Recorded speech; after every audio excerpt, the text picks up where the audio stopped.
Yemen దేశంలో పనిచేస్తున్న నిమిషప్రియ అనే భారతీయ నర్సుకు అక్కడి ప్రభుత్వం ఉరిశిక్ష విధించింది. ఈ నెల 16న ఈ శిక్షను అమలు చేయనున్నట్లు తెలుస్తోంది. శిక్ష అమలు గురించి అక్కడి అధికారులు కేరళలోని ఆమె కుటుంబ సభ్యులకు తెలియజేసినట్లు నివేదికలు వెల్లడించాయి. మరోవైపు ఈ విషయంపై భారత విదేశాంగ శాఖ స్పందించింది. నిమిషప్రియకు జైలు శిక్ష ఖరారు చేసినప్పటి నుంచి ఆమె కుటుంబ సభ్యులతో మాట్లాడుతూనే ఉన్నామని, ఉరిశిక్ష నుండి ఆమెను కాపాడేందుకు ప్రభుత్వం అన్ని విధాలా ప్రయత్నిస్తుందని పేర్కొంది. కేరళ రాష్ట్రంలోని పాలక్కాడ్ జిల్లాకు చెందిన నిమిషప్రియ ఇండియాలో నర్స్ కోర్సు పూర్తి చేసింది. కుటుంబ ఆర్థిక సమస్యల నేపథ్యంలో ఆమె 2008లో యెమెన్లో నర్సు ఉద్యోగంలో చేరింది. కొన్నాళ్ల తర్వాత ఆమె కేరళ వచ్చి ఇక్కడ థామస్ అనే వ్యక్తిని వివాహం చేసుకుంది. ఆ తర్వాత ఇద్దరు కలిసి యెమెన్ వెళ్లారు. 2012లో వీరిద్దరికి ఒక కూతురు పుట్టింది.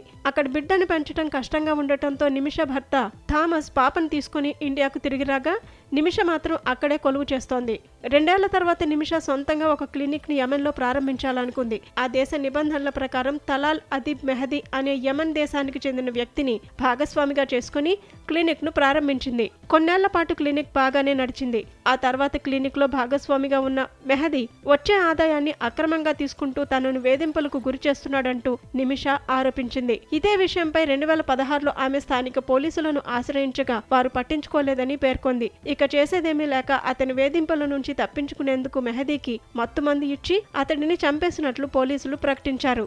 అయితే మెహదీ తన పాస్పోర్ట్ను బలవంతంగా లాక్కునే ప్రయత్నం చేశాడని, అందుకే ఆమె అతడికి మత్తుమందు ఇచ్చి హత్య చేసినట్లు పోలీసుల విచారణలో తేలింది. స్థానిక పోలీసులు ఆమెను అరెస్టు చేసి కోర్టులో హాజరుపరిచారు. తగిన సాక్ష్యాధారాలను కోర్టుకు అందించారు. ఈ కేసుపై విచారణ జరిపిన ఆ దేశ న్యాయస్థానం అక్కడి నిబంధనల ప్రకారం నిమిషకు మరణశిక్షను విధించింది. తన మరణశిక్షను రద్దు చేయాలని ప్రియా క్షమాభిక్ష కోరినా ఆ దేశ అధ్యక్షుడు అందుకు తిరస్కరించారు. తాజాగా ఆమె మరణశిక్ష అమలుకు ఆమోదం తెలిపాడు. దీంతో ఈ నెల 16న ఆమెకు మరణశిక్షను అమలు చేస్తున్నట్టు యెమెన్ జైలు అధికారులు స్పష్టం చేశారు.